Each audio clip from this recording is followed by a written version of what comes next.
하나님 말씀은 신약성경 누가복음 17장 11절부터 19절까지의 말씀입니다.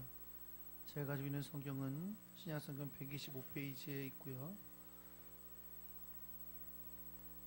누가복음 17장 11절에서 19절 말씀을 함께 교독하겠습니다. 17장 11절입니다. 예수께서 예루살렘으로 가실 때에 사마리아와 갈릴리 사이로 지나가시다가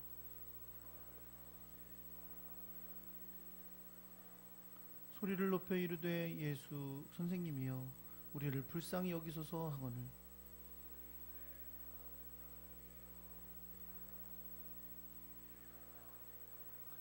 그 중에 한 사람이 자기가 낳은 것을 보고 큰 소리로 하나님께 영광을 돌리며 돌아와 예수께서 대답하여 이르시되 10사람이 다 깨끗함을 받지 아니하였느냐 그 9은 어디 있느냐.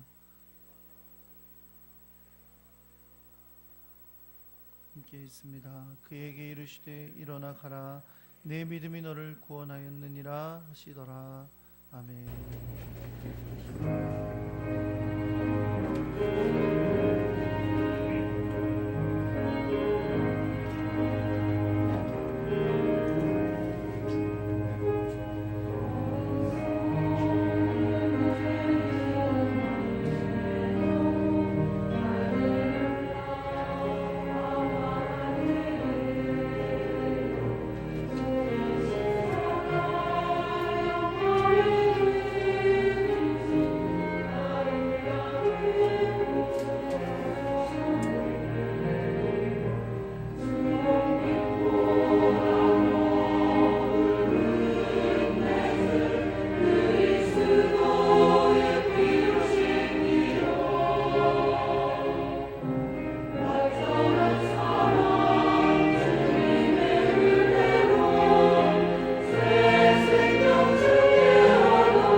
하나님이 사랑하시고 지금까지 지키신 귀한 딸, 이제 하나님의 교회 아래 한 식구 되게 하셨사오니 주님 붙드셔서 우리 교회 안에서 살아 믿음으로 섬기며 사랑하며 성장하게 하시고 주님 나라 갈 때까지 주님의 뜻을 이루고 주님의 은혜를 누리고 또 주님의 귀한 사명을 감당하는 믿음의 귀한 사람 되게 하여 주옵소서.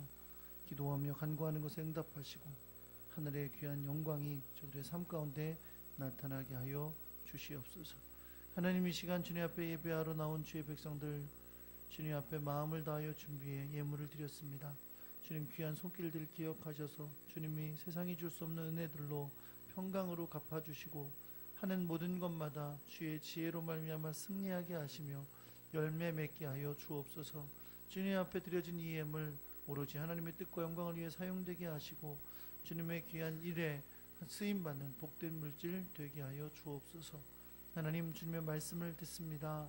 우리에게 하늘의 지혜를 더하여 주시고 성령의 역사를 통하여 감동하여 주셔서 주의 뜻을 깨닫게 하시고 결단하게 해주시고 순종하도록 주여 도와주옵소서. 주님 앞에 우리의 삶을 드리며 예배하오니 주여 예배 가운데 역사하여 주옵소서. 우리 주 예수 그리스도의 이름으로 기도합니다. 아멘. 할렐루야. 옆에 계신 분들하고 인사하겠습니다. 잘 오셨습니다. 사랑합니다.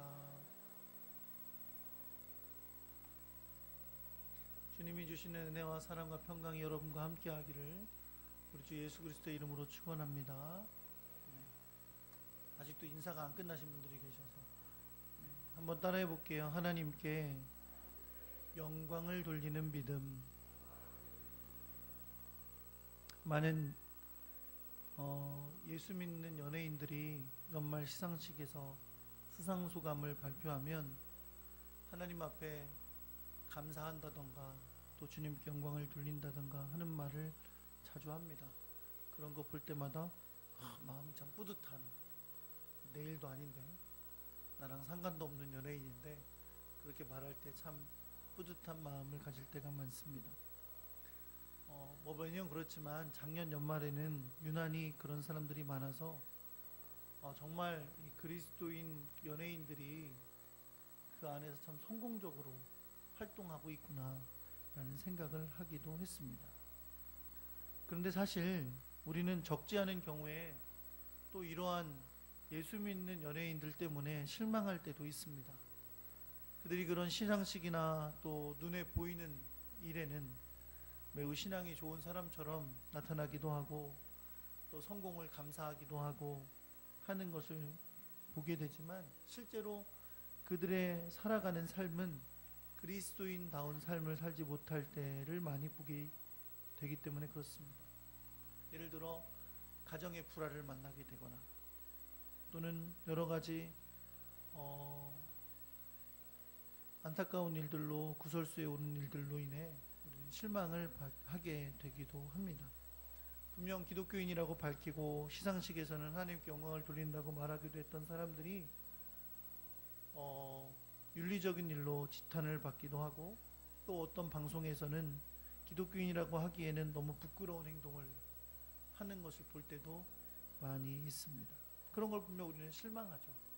그러면서 입으로는 하나님 앞에 영광 돌린다고 하나님께 감사한다고는 하는데 행동으로는 정말 그렇게 살지 못하는구나 라고 안타까운 마음을 가지게 됩니다.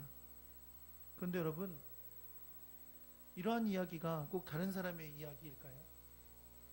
그들은 눈에 사람들에게 눈으로 드러나게 되는 연예인들이니까 그들의 삶이 실제로 사람들에게 보여지고 또 그들이 행동하는 것이 사람들에게 드러나고 나타나서 그렇지.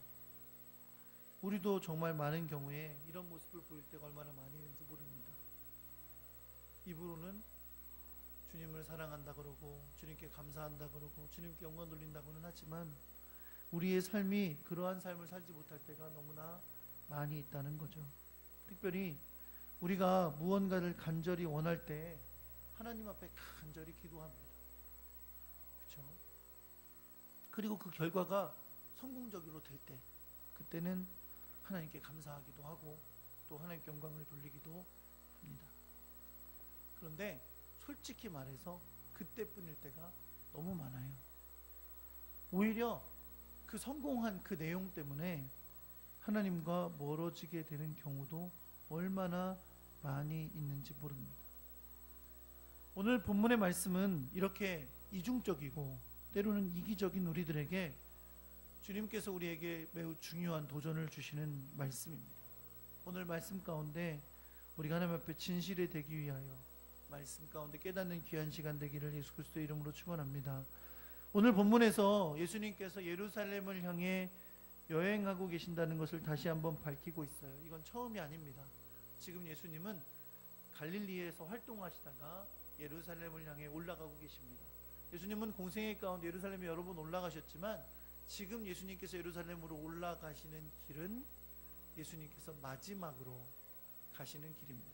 다시 말하면 이제 예수님께서 이 모든 여정을 통해 예루살렘에 올라가시면 그곳에서 고난을 받고 십자가에 못 박혀 죽게 되실 겁니다. 그 마지막 예루살렘으로의 여행길을 가고 계신데 그 가운데 오늘 본문은 예수님께서 사마리아와 갈릴리 사이로 지나가실 때 있었던 일이라고 밝히고 있습니다. 예수님께서 예루살렘으로 올라가신다는 건 아까도 말씀드렸지만 갈릴리에서부터 올라가십니다. 사실 지도상으로 보면 갈릴리가 위에 있고 예루살렘이 남쪽에 있어요. 그래서 북쪽에서 남쪽으로 내려오는 곳인데 예루살렘은 항상 그렇게 부르지 않습니다. 예루살렘이 항상 이 산 위에 있고 하기 때문에 예루살렘은 항상 어떻게 부르냐면 올라간다고 불러요. 예수님께서 예루살렘으로 올라가시다가 이제 중간에 사마리아와 갈릴리의 접경 지역을 지나가시게 된 거예요. 그러니까 그 당시에 이스라엘은 크게 세 개 지역으로 나뉘어집니다. 북쪽은 갈릴리 지역, 남쪽은 유대 지역이라고 해서 예루살렘을 포함한 유대 지역이라고 불러요. 그 중간에가 사마리아 지역이 있습니다. 지금 예수님께서 갈릴리에서 출발하셔서 예루살렘을 향해 가시다가 사마리아를 만나는 접경 지역에 오셨다는 거죠. 그래서 그곳에서 일어나는 사건이 오늘 본문의 이야기입니다. 일반적으로 유대인들은 갈릴리에서 예루살렘으로 갈 때 사마리아를 통과해서 지나가지 않습니다.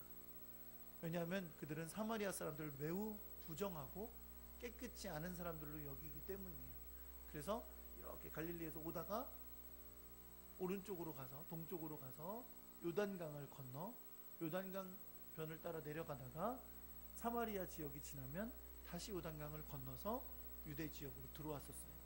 대부분 유대인들은 그렇게 갈릴리에서부터 예루살렘으로의 여행을 했었다는 겁니다. 물론 안 그런 적도 있어요. 예수님께서 그냥 사마리아 지역을 지나오시다가 한 여인을 만나시죠. 수가성의 여인을 만났던 사건도 있죠. 예수님 그렇게 지나신 적도 있는데 대부분의 유대인들은 사마리아 지역을 통과해서 지나가지 않습니다. 사마리아 사람들은 구약시대에 북왕국 이스라엘의 사람들이었는데 아수르에게 멸망을 당했잖아요. 근데 이 아수르 사람들은 그 당시에 자기들이 멸망시킨 나라에 민족 혼합 정책을 썼어요. 이주 정책. 이 사람들은 데려다가 딴 데 가서 살게 하고 거기 민족들과 섞이게 하고 또 다른 민족 사람들을 이곳에 와서 살게 하면서 민족이 섞이게 하고 그래서 혼합 정책을 썼어요. 그러니까 유대인들은 사마리아인들이 나중에 귀환해서 그곳에 와서 살았지만 그들을 깨끗한 유대인으로 보지를 않았다는 거예요. 오늘도 예수님도 이들을 이방인이라고 부르실 정도로 이들은 완전히 이방인처럼 사마리아 사람들을 취급했었습니다. 그런 가운데 오늘 본문의 말씀이 등장하는 배경은 예수님께서 갈릴리에서 출발해서 예루살렘으로 가시다가 사마리아 접경에 이르렀다는 것이고 그 접경에 있는 한 동네에 들어가시게 된 것입니다. 그곳에서 예수님이 10명의 나병 환자를 만나시게 됩니다.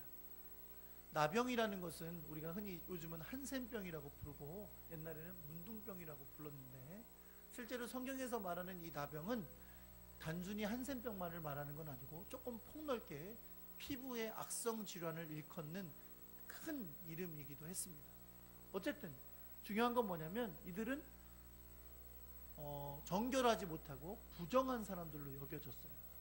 그래서 그 동네 안에서 살 수가 없었고 사람들 가운데 소외된 채 살아가야 했습니다. 나병 환자 율법의 규정에 의하면 만약에 내가 나병이 발생했어요. 그러면 나병이 의심스러울 때 제사장에게 가야 됩니다. 그 제사장에게 그 환부를 보여주고 확인을 받게 되고요.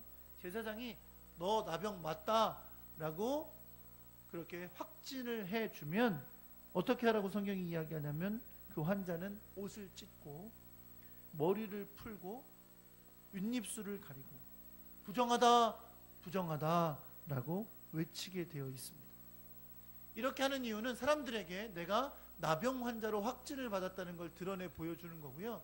이 사람과 같이 있으면 부정하게 되기 때문에 접촉을 금하도록 한 겁니다. 그래서 이 사람은 그렇게 나병 환자로 확진이 되면 이제 진영 가운데 머무를 수가 없어요. 그래서 진영 밖으로 나와 분리되어 살게 되어 있습니다. 그런데 성경에 보면 이 분리되어 나와 지내는 나병 환자들은 자기들끼리 모여 지낼 수가 있었어요. 그래서 오늘 본문에 나오는 이 갈릴리와 사마리아 접경적인 이 동네에 있던 사람들은 그렇게 좀 섞여 사는 사람들, 나병 환자들이 같이 모여 있을 수 있는 바로 그런 곳이었던 것으로 보입니다. 그런데 오늘 본문에 보니까 10명의 나병 환자를 주님께서 만나시게 되는데 이 나병 환자는 전부 다 유대인이 아니라 그 중에 사마리아인이 섞여 있었어요. 여러분, 유대인들은 결코 사마리아인과 섞여 지내지 않습니다. 그들을 마치 개와 같이 더럽게 여기거든요. 그런데 그것보다 더 컸던 게 뭐냐면 나병이라는 공통적인 병을 이들이 가지게 된 거고, 그래서 사람들로부터 다 분리돼서 소외받아 살게 된 거예요. 그러니까 나병으로 인해서 이 사람들은 그냥 같이 내가 사마리아인이든 유대인이든 어차피 사람들과 못 만나는 소외된 사람들이니까 자기들끼리 모여 살고 있었던 것이죠. 어쨌든 예수님께서 한 동네에 들어가셨는데 그곳에서 나병 환자 10명이 예수님을 만나게 됩니다. 아까도 얘기했지만 여러분, 나병 환자들은 사람들과 가까이 접촉할 수가 없어요. 따로 나와 지내잖아요. 예수님이 계신 거를 보고 예수님이 누구신지 알았지만 이 나병 환자도 예수님께 가까이 다가오지 않았습니다. 그리고 오히려 멀리 서서 예수님께 소리 높여 부르짖습니다. 예수 선생님이여, 우리를 긍휼히 여기소서 라고 이렇게 멋있게 부르짖진 않았을 거예요. 좀 더 간절하게 부르짖었겠죠. 어떻게 했겠어요? 예수 선생님이여, 우리를 긍휼히 여기소서. 표정들이 그것도 아니다라는 표정인데, 이것보다 더 간절히 긍휼히 여겨달라고 부르짖었겠죠. 예수님을 선생님이라고 부르는 걸로 보니까 그들이 예수님에 대해서 알기는 잘 알아요. 그리고 그분이 하나님이 보내신 자라고 믿고 있는 것은 분명합니다. 그러나 예수님을 그리스도 주님으로 믿고 있는 것은 아님이 분명합니다. 아무튼 그들은 예수님께 가까이 오지도 못하고 그저 예수님께 큰 소리로 부르짖으며 그들을 불쌍히 여겨달라고 간절히 외치는 것을 볼 수 있습니다. 그리고 예수님은 그들을 정말 그들의 요청대로 불쌍히 여기셨습니다. 가까이 다가오지도 못하고 멀리 서서 부르짖는 그들을 불쌍히 여기신 예수님은 그들에게 다가가셔서 가까이 보시거나 만지시지는 못했지만 멀리 서 있는 그들을 향해 말씀하십니다. 가서 제사장들에게 너희 몸을 보여라. 왜 예수님이 너희 병이 나았다, 너희 병이 고침을 받았다 라고 말하지 않으시고 제사장에게 가서 보여라 라고 말씀하시는 건 의미가 있어요. 여러분, 제사장에게 왜 보여야 되냐면 나병 환자는 환부가 다 이제 나아져도, 치료를 받아서 깨끗해져도 그냥 나 이제 다 나았네, 오늘부터 집에 가서 살아야지 그러면서 자기 진영으로 들어와 뚜벅뚜벅 들어와서 살 수 있는 것이 아니에요. 한번 나병 환자로 확진을 받고 진영 바깥으로 나가서 살게 된 이 나병 환자들은 만약에 환부가 다 나았으면 제사장에게 그 환부를 보여야 됩니다. 그리고 제사장이 다 나았다고 확진을 해주면 규정에 따라 제사를 드린 다음에 정결함을 받고 그 다음에 다시 진영으로 들어갈 수 있었어요. 그러니까 유대인들이 치유를 받았어, 나병에서 치유를 받으면 반드시 해야 되는 일이 뭐다? 제사장에게 그 환부를, 치유받은 환부를 보이는 거예요. 그러니까 치유를 확인받는 거예요. 예수님은 지금 나병 환자, 가까이 오지도 못하고 멀리서 외치는 그들을 불쌍히 여기셔서 그들을 고쳐주시는데 어떻게 고쳐주시냐면 가서 제사장에게 너희 몸을 보여라 라고 말씀하시는 거예요. 여러분, 나병 환자가 제사장 한 번 만나는 게 쉽겠어요? 성전에도 못 들어가는 사람이고 진영 가운데 있지도 못하는 사람이에요. 그런데 제사장에게 가서 보여라 라고 할 때는 뭔가 좀 확실해야지 가는 거 아니겠어요? 그런데 몸이 하나도 낫지도 않았어요. 그런데 예수님이 가서 제사장에게 너희 몸을 보여라 라고 하시는 거예요.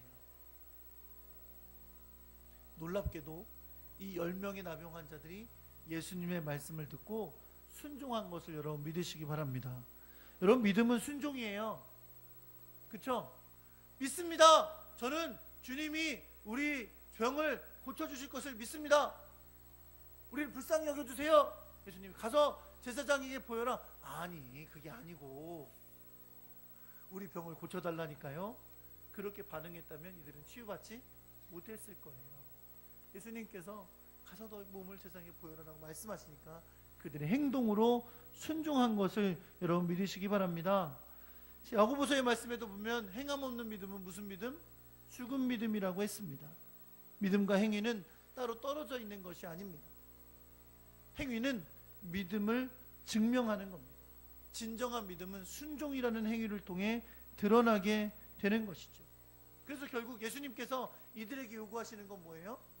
가서 제사장에 보이는 행동을 통해 주님을 향한 믿음을 증명하라는 거죠. 그리고 그 믿음대로 할 때에 하나님의 놀라운 역사가 나타나서 그들이 제사장에게로 가는 길에 깨끗함을 받은 것을 여러분 믿으시기 바랍니다. 할렐루야. 네, 뭐 치유받았는데 기분 나쁘세요? 내일이 아니라고? 제가 다시 한번 할게요. 이들이 가던 중에 나병이 깨끗하게 치유함을 받은 줄 믿으시기 바랍니다. 할렐루야. 네, 이 정도는 돼야 기쁘구나 하죠. 근데 여러분, 이렇게 오늘 본문 끝났으면 좋잖아요. 그렇죠? 이렇게 끝날 만도 합니다.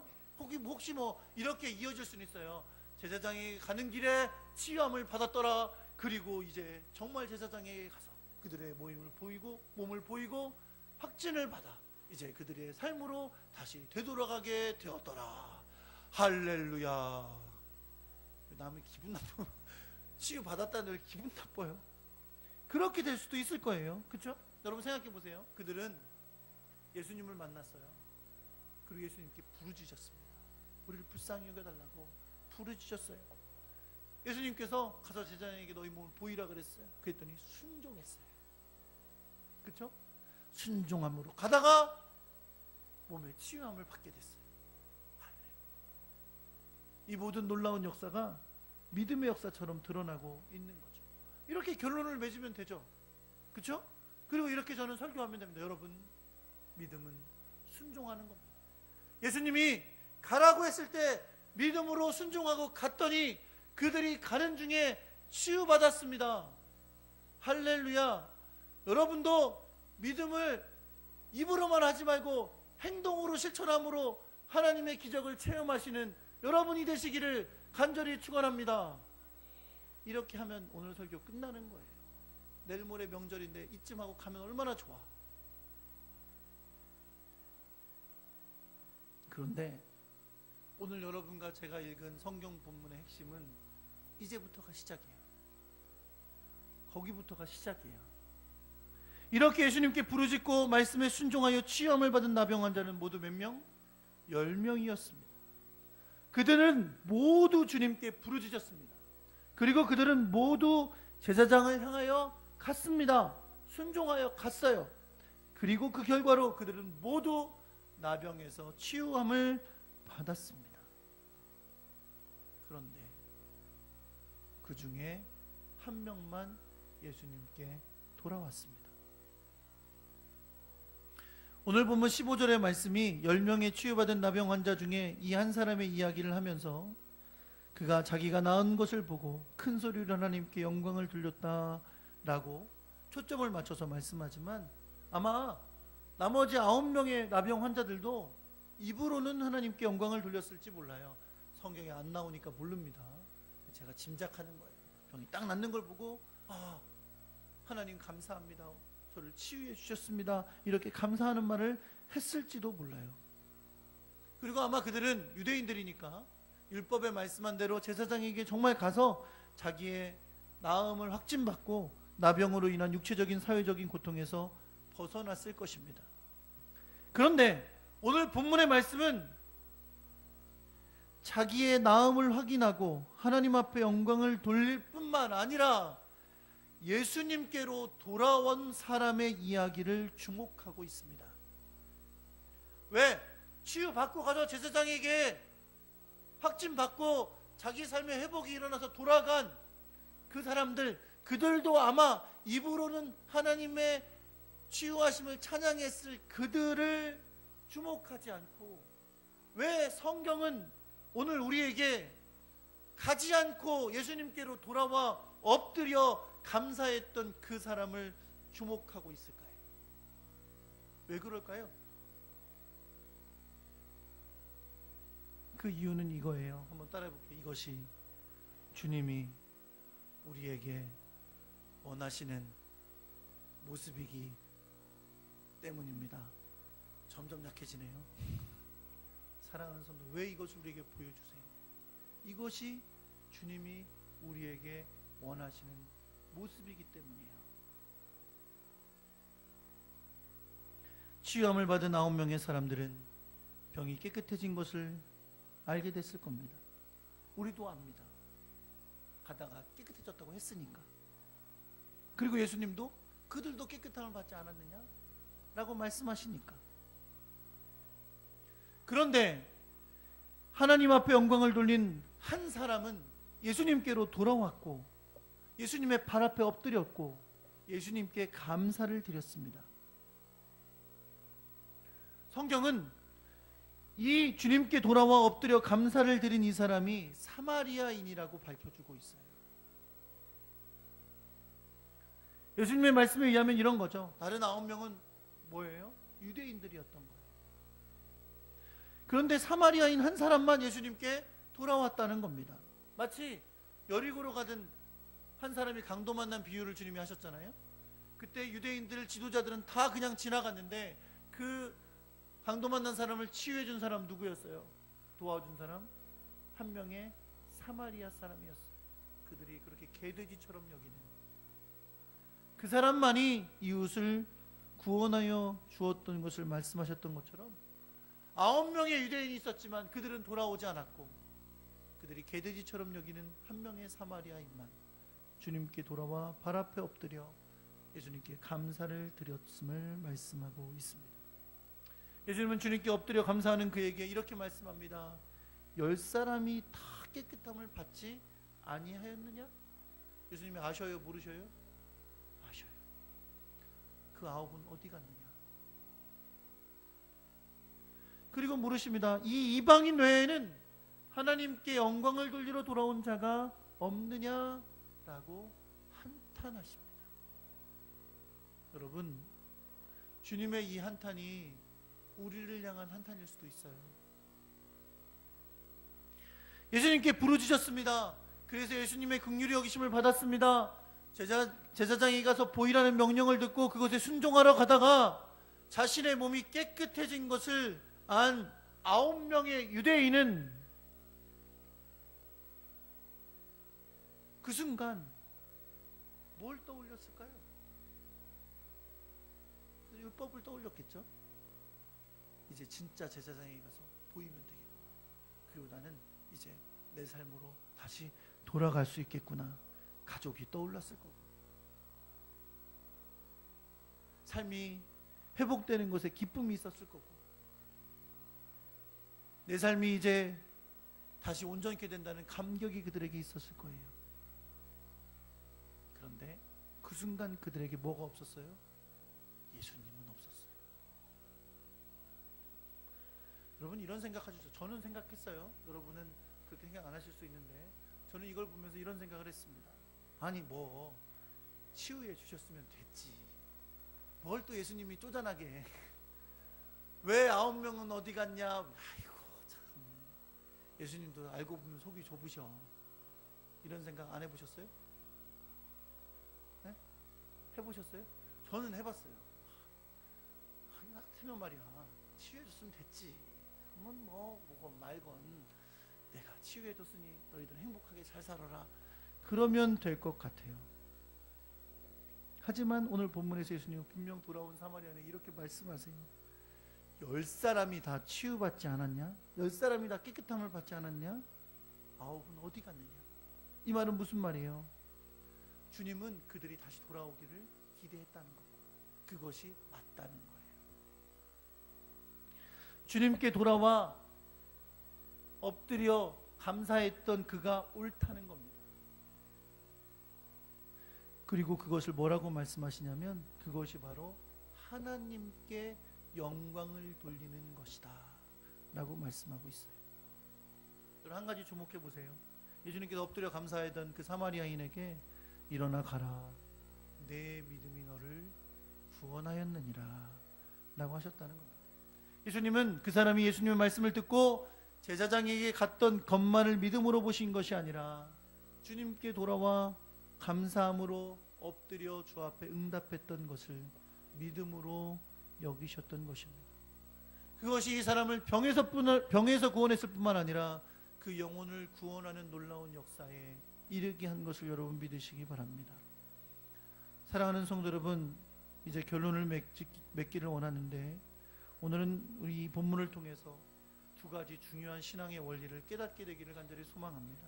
첫 번째 원리는 한번 따라해 볼게요. 하나님께 드리는 영광은 예수 그리스도를 통해서 한다. 여러분, 하나님의 나라는 하나님의 영광을 받으시는 나라입니다. 하나님이 다스리시는 나라입니다. 그런데 성경은 이 모든 것이 예수 그리스도를 통해 이루어진다고 말씀하고 계십니다. 빌립보서 2장 9절에서 11절을 말씀해 보면, 하늘 영광을 버리고 이 땅에 오셔서 죽기까지 복종하신 예수 그리스도의 성육신을 보여주시고 그 순종한 예수 그리스도를 다시 높여주신 하나님의 놀라운 역사를 이렇게 기록하고 있습니다. 이러므로 하나님이 그를 지극히 높여 모든 이름 위에 뛰어난 이름을 주사 하늘에 있는 자들과 땅에 있는 자들과 땅 아래에 있는 자들로 모든 무릎을 예수의 이름에 꿇게 하시고 모든 입으로 예수 그리스도를 주라 시인하여 하나님 아버지께 영광을 돌리게 하셨느니라.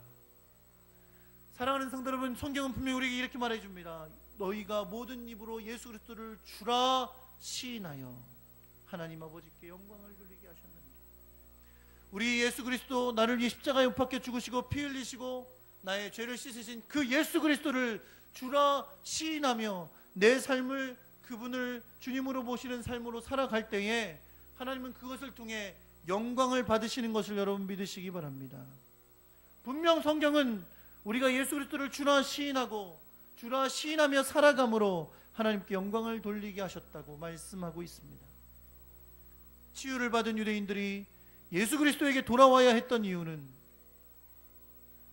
예수 그리스도 앞에 엎드려 예수 그리스도를 주라 고백하며 하나님 앞에 영광을 돌려야 했기 때문입니다.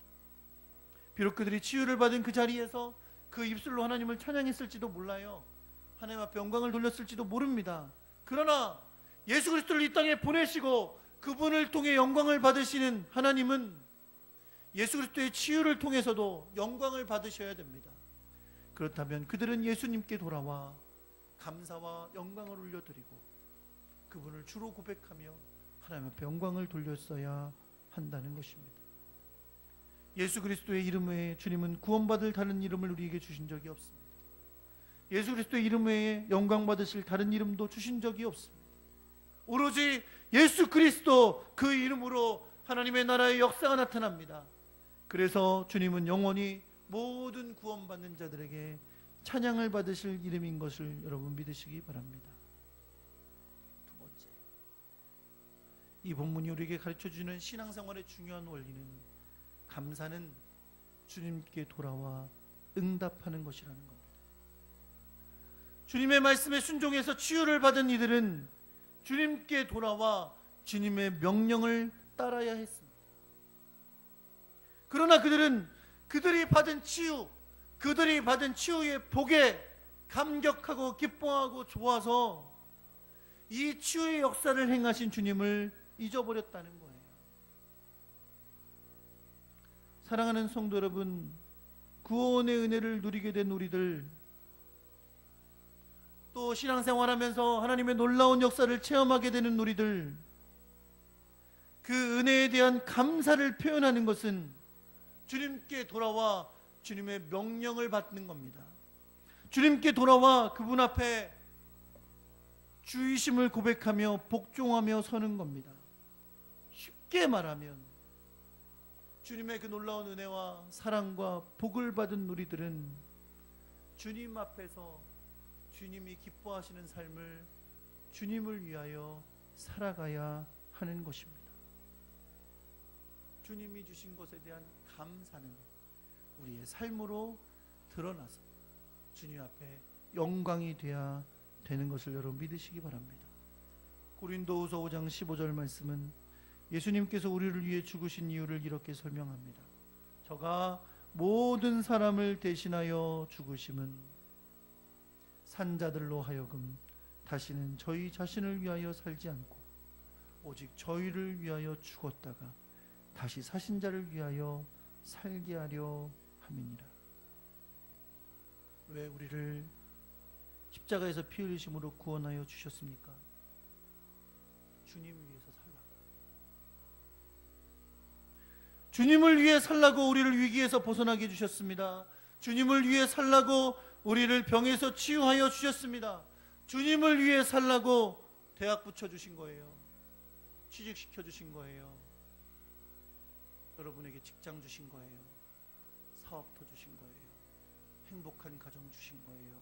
육신의 건강 주신 거예요. 얼마나 되는지 모르지만 돈도 주신 거예요. 뭘 위해 살라고요? 주님을 위해 살라고요. 사랑하는 성도 여러분, 주님의 은혜를 받은 자, 주님 안에서 복을 누리게 된 자, 주님의 놀라운 역사 가운데 하나님의 백성된 우리들은 그것에 대한 감사로 주님 앞에 복종하는 겁니다. 주님을 위해 사는 겁니다. 감사로 사는 겁니다. 감사로 주 앞에 응답하며 사는 겁니다. 우리를 주님을 위해 살라고 구원하여 주셨기 때문에 그렇습니다. 우리를 위해 주님이 주신 것을 함부로 사용하지 마십시오. 우리를 위해, 내 즐거움을 위해, 내 만족을 위해 주님이 나에게 주신 것을 함부로 사용하다가 주님을 등지는 자 되지 마시고 언제나 주님이 우리에게 주신 구원의 은혜와 날마다 함께 하시는 은혜에 대한 감사로 주님을 위해 헌신하는 삶을 믿음으로 살아가는 하나님의 사람 되기를 우리 주 예수 그리스도의 이름으로 축원합니다.